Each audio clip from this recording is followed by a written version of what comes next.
اور میں بھی اس کا حصہ رہا ہوں, سردار شاہ صاحب بھی اس کا حصہ رہے ہیں. میں چیلنج کرتا ہوں کہ کوئی آدمی یہ کہہ جائے کہ اس 47,000 اپوائنٹمنٹس کے اندر کسی قسم کی کوئی حکومتی مداخلت ہوئی ہو. 100% پیورلی میرٹ پہ کیے ہیں, اور اس میں کسی قسم کی کوئی کہیں سے سفارش نہیں مانی گئی, کسی کو کچھ نہیں کیا. اور یہ نوکریاں یونین کونسل بیسڈ دی گئی ہیں. اگر تو صدر کے اندر کوئی یونین کونسل ہے تو وہاں ملازمتیں اسی یونین کونسل میں رہنے والے لوگوں کو ملی ہیں.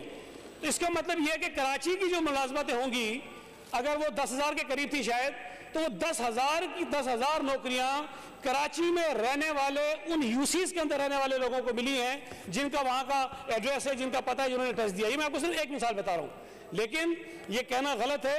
بے شمار لوگوں کو نوکریاں ملی ہوں گی. وہ الگ بات ہے کہ آپ کسی کو سرٹیفکیٹ ایشو کر سکتے ہیں کہ یہ کراچی کا ہے, کسی کو آپ نہیں ایشو کر سکتے کہ وہ نہیں ہے. یہ میں سمجھتا ہوں کہ کراچی میں جو لوگ رہتے ہیں, مجھے بھی یقیناً مانتے ہیں آپ کراچی والا, مانتے ہیں سر, تھینک یو ویری مچ. تو یہ جو لوگ کراچی کے ہیں ان کو کم از کم آپ کے ساتھ ہوں یا نہ ہوں, ان کو کراچی کا مانے, اور اگر ان کو کچھ چیز ملتی ہے تو یہ سمجھیں کہ کراچی کے لوگوں کو ملی ہے. K4 کا ذکر کیا کہ جی پیسے بہت کم رکھے گئے. یہ میں ہمارے پی ٹی آئی کے دوستوں کو بھی بتانا چاہتا ہوں. آپ کو یاد ہوگا میڈم کہ جب K4 کا منصوبہ یہ رکا تھا, اس کا ریویو ہوا, اس کی رپورٹ آئی, کچھ فلاز سامنے آئے اور اس کو ریوائز کرنے کی بات کی گئی. جب ہم نے کہا کہ یہ منصوبہ اس کے لیے کچھ پیسے درکار, مجھے ایگزیکٹلی یاد نہیں, پتہ نہیں شاید 75 ارب کی بات تھی, کتنے کے لیے شاید اتنے کا ہو جائے گا, تو مسنگ کمپوننٹ تھے اس کے اندر, وہ شامل کریں گے.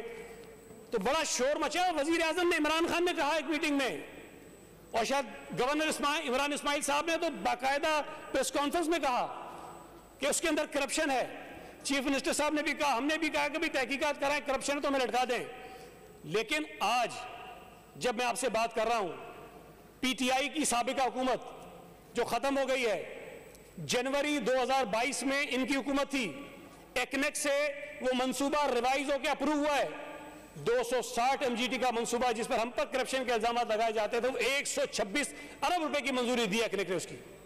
آج 126 ارب روپے کا منصوبہ ہے, اور اس کا افتتاح بھی شاید آنے والے کچھ دنوں میں جو ہے وہ ہو جائے گا. اور جو آپ کہہ رہے ہیں کہ اس بجٹ میں پیسہ کم ہے, تو وہ جو کراچی ٹرانسفارمیشن پلان بنا تھا اس میں کچھ منصوبے تقسیم ہوئے تھے کہ کیا کام صوبائی حکومت نے کرنا ہے, کیا کام وفاقی حکومت نے کرنا ہے.